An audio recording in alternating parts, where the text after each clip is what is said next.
que nós vamos estar dando então continuidade, né, ao nosso Café Mais Bíblia, no livro de Apocalipse. Estamos no capítulo de número 3 e vamos começar a ler o versículo 14 a seguir. Ao anjo da igreja em Laodiceia, escreva: Estas são as palavras do Amém, a testemunha fiel e verdadeira, o soberano da criação de Deus. Conheço as suas obras. Sei que você não é frio nem quente. Melhor seria que você fosse frio ou quente. Assim, porque você é morno, não é frio nem quente, estou a ponto de vomitá-lo da minha boca. Você diz: estou rico, adquiri riquezas e não preciso de nada. Não reconhece, porém, que é miserável, digno de compaixão, pobre, cego e que está nu. Dou-lhe este conselho: compre de mim ouro refinado no fogo e você se tornará rico. Compre roupas brancas e vista-se para cobrir a sua vergonhosa nudez. E compre colírio para ungir os seus olhos e poder enxergar. Repreendo e disciplino aqueles que eu amo.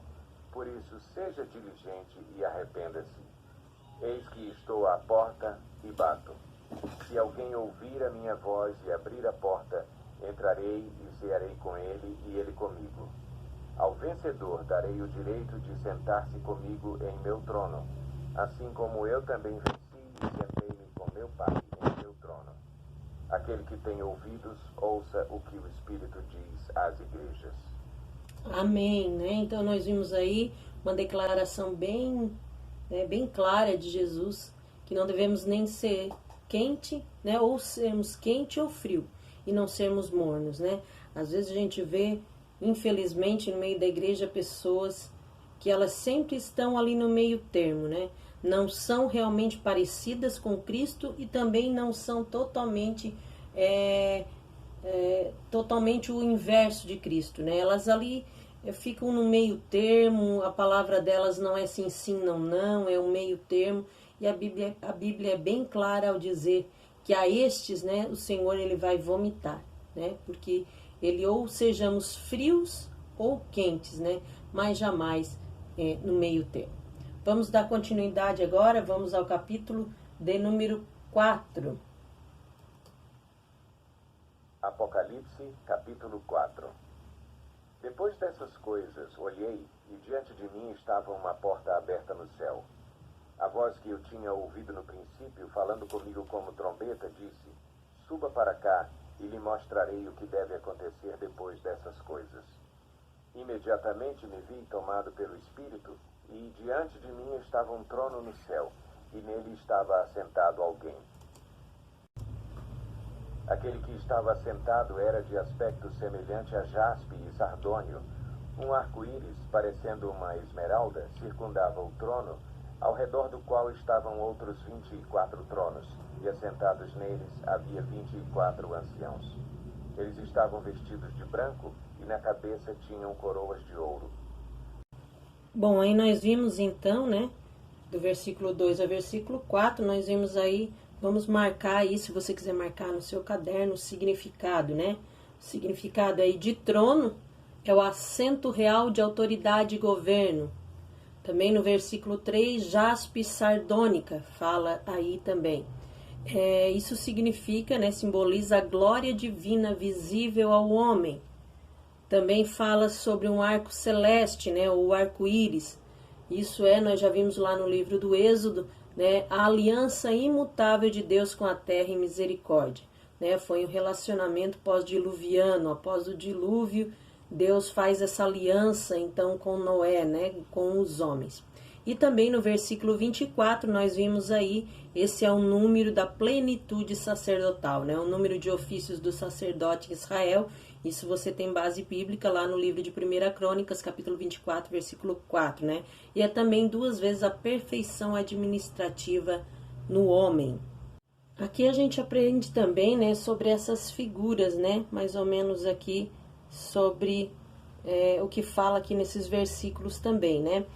Seus inúmeros olhos representam a sabedoria, a ciência universal e a providência de Deus. Eles adoram a Deus pela sua obra criadora. Eles são representados com 4 formas. Cada uma delas tem o seu próprio significado, ou seja, O leão é símbolo do que há de mais nobre na criação. O touro é símbolo de força.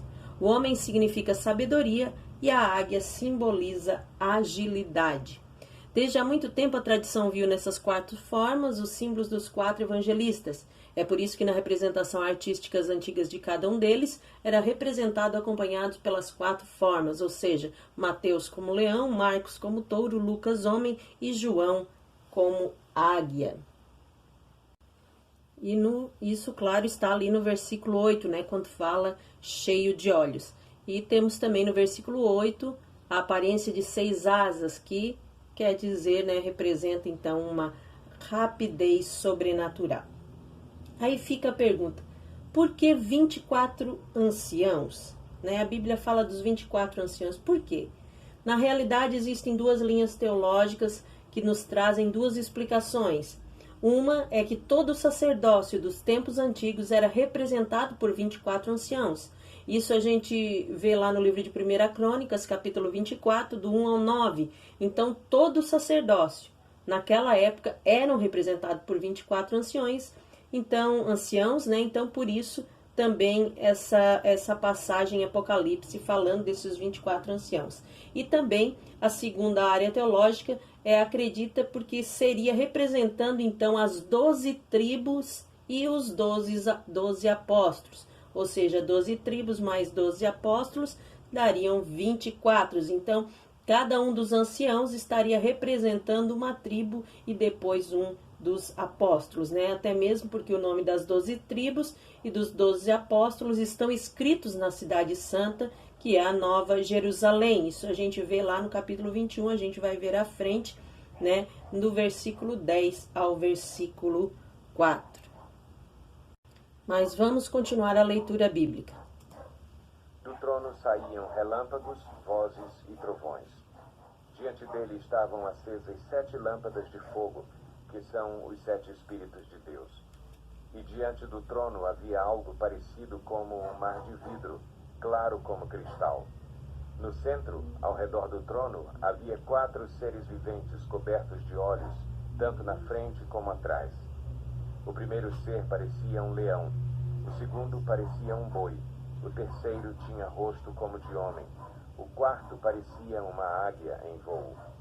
Cada um deles tinha 6 asas e era cheio de olhos, tanto ao redor como por baixo das asas.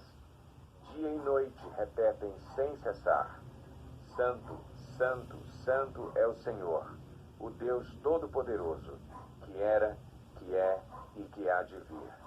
Isso aí foi, né, aquelas figuras que nós já vimos e também aquilo que eu falei, né? Eu adiantei aqui a explicação antes da leitura, mas é referente a esse versículo, né? Versículo de número 8. Toda vez que os seres viventes dão glória, honra e graças àquele que está assentado no trono e que vive para todo o sempre, os 24 anciãos se prostram diante daquele que está assentado no trono e adoram aquele que vive para todo o sempre. Eles lançam as suas coroas diante do trono e dizem: Tu, Senhor e Deus nosso, és digno de receber a glória, a honra e o poder, porque criaste todas as coisas, e por tua vontade elas existem e foram criadas. Apocalipse, capítulo 5. Então vi na mão direita daquele que está assentado no trono um livro em forma de rolo, escrito de ambos os lados e selado com 7 selos. Bom, então nós vamos aí, né? Nós vamos começar agora o capítulo de número 5. E nós vimos então aí no versículo já de número 1 que o livro foi escrito por dentro, né? E selado com 7 selos. Quando havia um selo só, eram cartas comuns, né? Mas quando tinham 7 selos, se tratava então de um testamento. E só podia ser aberto pelo único herdeiro, né? Com mais ainda 7 testemunhas e um testemunhando em especial cada selo. Cada selo que era aberto teria que ter uma testemunha, né? Neste caso, da abertura deste livro, desse testemunho, seria a igreja, né? Mas eu quero aqui mostrar para vocês, mais ou menos para vocês terem uma ideia, como eram essas cartas, como eram esses selos. Então aí está, e para você ver, né, Isso aí eram cartas comuns, né, com um selo só. Aí você pode ver os selos, né, ali no meio, elas eram dobradas e depois seladas, né, com esse selo, para que ninguém lesse. Se o selo estivesse quebrado, era sinal que alguém já, né, havia lido. Ó, esses eram os selos. Aqui tem alguns selos que foram achados, né, através da arqueologia. E aí é um selo já quebrado e restaurado, né, e um outro ali que ainda não havia sido quebrado. Então, esses eram os modelos de selos, e como nós vimos, né, quando eram 7 selos, então é porque era se tratando de um testamento. Imediatamente me vi tomado pelo Espírito, e diante de mim estava um trono no céu, e nele estava assentado alguém. Aquele que estava assentado era de aspecto semelhante a jaspe e sardônio. Um arco-íris, parecendo uma esmeralda, circundava o trono, ao redor do qual estavam outros 24 tronos, e assentados neles havia 24 anciãos. Eles estavam vestidos de branco, e na cabeça tinham coroas de ouro. Do trono saíam relâmpagos, vozes e trovões. Diante dele estavam acesas 7 lâmpadas de fogo, que são os 7 Espíritos de Deus. E diante do trono havia algo parecido como um mar de vidro, claro como cristal. No centro, ao redor do trono, havia 4 seres viventes cobertos de olhos, tanto na frente como atrás. Esses seres aqueles seres que nós vimos, né? Nós já vimos anteriormente, aqueles 4 animais, aqueles 4 tipos cheios de olhos, como nós já falamos anteriormente, né? Então, a gente sabe aqui que a pessoa sentada no trono é Deus, né? Os anciãos, nós já vimos quem eles podem ser, né? As 2 linhas teológicas. Nós também já vimos ali sobre os 4 animais, representados pelos 4 evangelhos, né? Mas para entendê-los bem, é fundamental nós lermos lá o livro de Ezequiel, capítulo 1, do versículo 5 ao 21. Então, é muito interessante nós lermos, porque todo o simbolismo dessa passagem, ela é inspirada em Ezequiel, né? E esses 4 seriam 4 querubins responsáveis pelo governo do mundo, né? E nós vimos aquelas figuras lá, e depois, se você quiser dar uma olhadinha lá em Ezequiel, aí você vai talvez entender melhor, né? Ezequiel capítulo 1, do versículo 5 ao 20 e 21 também. Quando eu falo para você voltar lá e ler, né? É interessante você dar uma pausa aqui nesse vídeo e realmente você ir lá ler essa citação bíblica, até para que você, né, consiga entender melhor o que a gente tem falado. Eu não coloco aqui porque senão vai se estender muito. Esse estudo do Apocalipse já é um estudo bem complexo. Mas vamos dar continuidade na leitura bíblica. O primeiro ser parecia um leão, o segundo parecia um boi, o terceiro tinha rosto como de homem, o quarto parecia uma águia em voo. Cada um deles tinha 6 asas e era cheio de olhos, tanto ao redor como por baixo das asas. Dia e noite repetem sem cessar: Santo, Santo, Santo é o Senhor, o Deus Todo-Poderoso, que era, que é e que há de vir. Toda vez que os seres viventes dão glória, honra e graças àquele que está assentado no trono e que vive para todo o sempre, os 24 anciãos se prostram diante daquele que está assentado no trono e adoram aquele que vive para todo o sempre. Eles lançam as suas coroas diante do trono e dizem: Bom, aqui nós vimos, né, no versículo 10, Cristo e os santos ressurretos, eles reinarão sobre a terra do milênio, né? E aí vai concluir, né, dizendo aí que eles lançam as suas coroas diante do trono, dizendo: Santo, Senhor é o nosso Deus. Vamos continuar, mas essa pessoa sentada no trono, né, e os santos ressurretos é que reinarão sobre a terra no milênio. Tu, Senhor e Deus nosso, és digno de receber a glória, a honra e o poder, porque criaste todas as coisas, e por tua vontade elas existem e foram criadas. Amém. Nós encerramos então mais esse capítulo, mais esse estudo.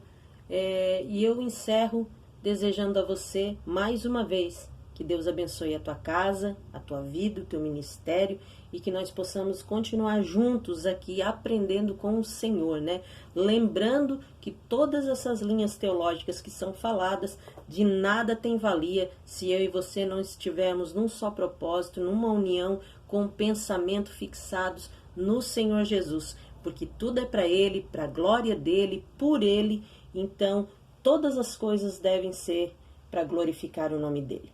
Que Deus abençoe a tua casa, a tua vida. Em nome de Jesus, essa é a minha oração e o meu pedido, porque eu creio que você vai ser abençoado cada dia mais por estar também estudando a palavra do Senhor juntamente conosco. Não esqueça de deixar o seu joinha e lembrando, semana que vem, dia 29, nós teremos aí a nossa prova do livro do Gênesis. Deus abençoe e até a próxima aula. E agora, né, para não faltar coisas para os erros, ó, é só parar de falar, o cachorro para de latir. Ó, agora, para você que está aí vendo alguém atrapalhando, é o cachorro do vizinho.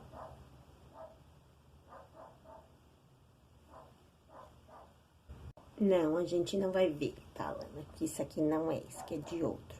Então, corta essa parte, continua. Eu vou continuar lá a leitura bíblica, porque não era isso ali. Tinha nada a ver. Continuando, então.